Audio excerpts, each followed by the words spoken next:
The Simpsons Treehouse of Horror 4 debuted on October 28, 1993, and continues the tradition of wacky gravestones, although this would be the last time they were really utilized, as the writers had about all they could take of coming up with new names each and every year.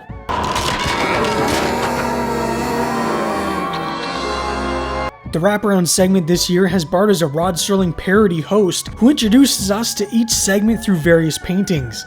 This section is based on the anthology horror series Night Gallery, which was also created and hosted by Serling, but never reached the same heights as The Twilight Zone. Producer James L. Brooks was a big fan of Night Gallery and thought it was great fun for them to be doing a parody of the show. This is the first year where there's no real warning for the audience, although Marge does pop up to remind Bart that maybe he should give one. Bart, you should warn people this episode is very frightening. And maybe they'd rather listen to that old War of the Worlds broadcast on NPR. The wraparound segment was written by Conan O'Brien as a way to tie the stories together, and this would be the last time Conan would ever work on the show, as he was starting his own late night gig. As a send-off to Conan, they changed his credits in the episode to Conan 1230 NBC O'Brien and Watch Conan O'Brien. The first segment, The Devil and Homer Simpson, which was written by Greg Daniels and Dan McGrath, is loosely based on an old 1941 film called The Devil and Daniel Webster. After dreaming of anthropomorphic donuts, Homer awakes to some real donuts, except there's just one problem. Oh! And now to make the leap from dreams to reality. With no donuts, Homer does the only sensible thing anyone could do and offers his soul for a donut. Not every donut, or millions of donuts, just one. Ooh, I'd sell my soul for a donut. Well, that can be arranged. Flanders! You're the devil? Out of every character they could choose from, Flanders was chosen because he would be the one character most would least suspect. Writer Bill Oakley loved the idea and thought Harry Shearer did a great job of playing Flanders much darker than usual, but still being true to his character. Of course, Homer signs the contract to sell his soul, but thinks he's outwitted the devil by not finishing the donut, therefore finding a loophole and keeping the devil from getting his soul. Technically no, but... I'm smarter than the devil! I'm smarter than the devil! You are not smarter than me! When Flanders turns into the devil, this was a direct reference to Chernabog from the 1940 animated Disney film Fantasia. Brad Bird, director of films such as The Incredibles and Ratatouille, was a creative consultant on The Simpsons at this time and suggested they add a brief glimpse of Flanders' face as he descended back to hell. Forbidden donut. That night, despite all the warnings, Homer finishes the donut, thus completing the contract.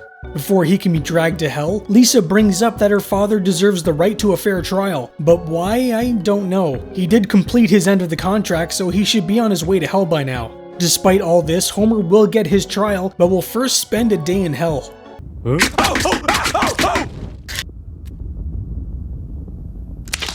A demonic entity forcefully feeds Homer a seemingly never-ending supply of donuts, hoping to drive him mad, but he only seems to be enjoying it. This scene is a spoof of an old Warner Brothers Merry Melodies cartoon called Pigs is Pigs from 1937. Mr. Simpson, don't you worry. I watched Matlock in a bar last night. The sound wasn't on, but I think I got the gist of it. The next night, the trial is held with some of history's biggest monsters as the jury, like Lizzie Borden, and the starting lineup of the '76 Philadelphia Flyers. Homer doesn't have the best representation, and after a bit of time passes by, their lawyer, Lionel Hutz, has left through the bathroom window. Before Homer can be sentenced to an eternity of fire and brimstone, Marge hands them a wedding photo which proves to be incredibly useful. Dear Marge, you have given me your hand in marriage. All I can give you in return is my soul. With this new evidence, the jury finds that Marge owns Homer's soul and not the devil. But Satan isn't about to let him off that easy and changes his head into a giant donut. Well, time to go to work. Dad, I wouldn't go outside if I were you. Don't worry, boys. He's got to come out of there sometime. This segment was originally much longer and has 3 cut scenes which were later released with the 138th episode Spectacular. The first being an extended scene in hell where Homer's head is used as a bowling ball. The second with Bart messing with the devil as he keeps offering his soul for various things, then reneging when the devil appears. And lastly, a scene where Lionel Hutz returns with an empty pizza box as he offers free pizza if the case isn't won within 30 minutes.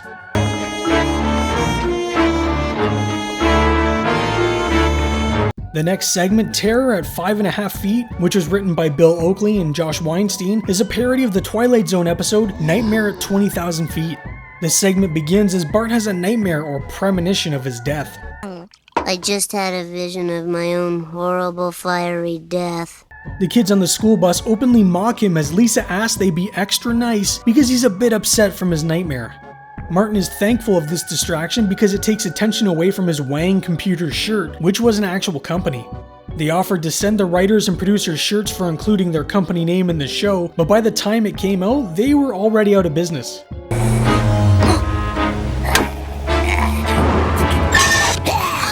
Bart notices a gremlin on the side of the bus causing damage like from his dream, but no one seems to believe him. Writer Bill Oakley said that a lot of work went into the design of the gremlin to make him look scary, yet also fit within the world of The Simpsons. David Merkin, who was showrunner at the time, really loved the look of the gremlin and thought it still had the look of a normal Simpsons character. As the gremlin continues to damage the bus, Bart becomes more erratic in his behavior. We then get our obligatory cameo from Kang and Kodos as they openly mock Bart. That is until they too have a gremlin on their ship. I really love that this school bus suddenly has the same kind of shades a plane may have, and that Willie's reaction mirrors that of the gremlin from the original story. The gremlin's taking off the wheel! Stop the bus or we're all gonna die! After Bart is tied to a seat, Ooter makes his series debut, and he was only supposed to be a one-off joke, but David Merkin had him appear in later episodes because he felt Ooter was such a perfect stereotype. Ooter unties Bart, which allows him to grab the flares, which are just under his seat, and open the window to the bus, which I guess was pressurized this whole time. Bart's facial reactions throughout the episode were taken from both William Shatner and John Lithgow, as they both appeared in different versions of the stories, although the bigger influence really was Shatner. Bart manages to throw the flare at the gremlin, burning it before it can take the wheel off the bus.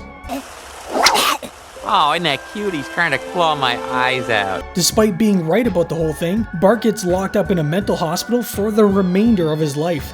At least now I can get some rest. I'll be home, Bart! The final segment for the episode is Bart Simpson's Dracula, written by Bill Canterbury and based on the Francis Ford Coppola film Bram Stoker's Dracula. David Merkin was a big fan of the movie and really wanted to do a segment about vampires that would take inspiration from the film. The segment begins as a news report speaks of more and more residents being found drained of their blood, with teeth marks found on their necks. This black cape was found on the scene. Police are baffled. We think we're dealing with a supernatural being, most likely a mummy. At the same time, Mr. Burns just so happened to purchase the Springfield Blood Bank and has blood running down his face, which isn't suspicious at all. The Simpsons get invited to Mr. Burns' country house in Pennsylvania, but Lisa thinks something strange is going on. Did everyone wash their necks like Mr. Burns asked? Yes! Sure did. They arrive at Burns' country house, and he looks just like Gary Oldman's Dracula, especially with that goofy-ass hair. While the Simpsons enjoy a nice glass of blood, Lisa spills some on herself and Bart so they can be excused from the table and do some snooping.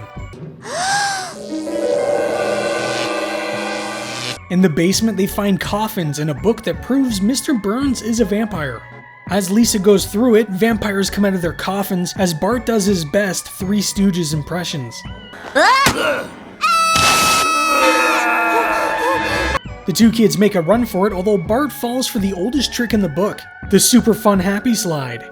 Lisa runs to her parents and tells them Burns is a vampire and he has Bart, although Mr. Burns suddenly returns with Bart, who clearly has bite marks on his neck. That night, Lisa is awakened by a noise at her window and finds Bart, along with other children who have all become vampires. This scene is often mistaken as a reference to Salem's Lot, but it's actually taken from a scene from the 1987 film The Lost Boys.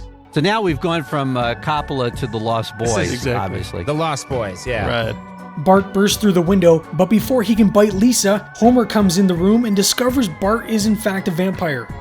Wait a minute! You are a vampire! Quick! We have to kill the boy! How'd you know he's a vampire? He's a vampire? Ah! This joke was actually a repeat of the Zombie Flanders joke from the previous year's Treehouse of Horror. Not as funny, but still a great gag. The Simpsons decide the only way to get Bart back is if they kill the head vampire, Mr. Burns. Kill my boss? Do I dare live out the American dream? Lisa tells Homer he has to drive the wooden stake through Burns' heart, but it takes a couple tries as the first attempt is in his crotch. With Mr. Burns dead, everything goes back to normal, or so it seems.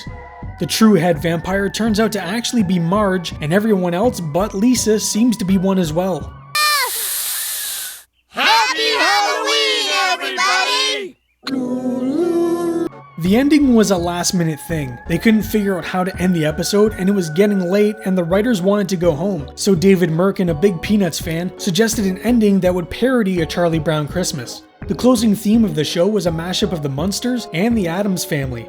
The timing of the snaps was taken from the Addams Family, and the tuning of the guitar was taken from the theme to the Munsters. This also marks the first time a scream would accompany the Gracie film logo, which would become the standard moving forward. When the episode was released, it was seen by 13.6 million households, and again would be Fox's biggest show for the week. Which isn't surprising, because the Treehouse of Horror episodes are generally one of the show's highest rated episodes of the year. Critical reception for the episode was mostly very positive, with some claiming it to be the very best Treehouse of Horror episode, or coming in just below Part 5, which is often seen as the best in the series. Treehouse of Horror 4 is one of the best entries. The Devil and Homer Simpson is really funny, and the decision to make Flanders the Devil was such a great touch. Terror at 5.5 feet is one of my all-time favorite segments. I love the look of the gremlin, and when it's holding Flanders' head, it always stuck out to me as being rather violent. Bart Simpson's Dracula is also a really great segment with some of the funniest bits the show ever produced. I don't know why, but Homer's excitement and the way they animated him when he sees the super fun happy slide has always made me laugh. Next Tuesday is Halloween, and we will be looking at the final episode for the month with Part 5. But if you're interested in the Twilight Zone episode that inspired Terror at 5.5 feet, well, I just so happen to have a video on that one as well, which you can find right here. Anyways, I hope you're all having a great Spooktober, and I will see you in the next video.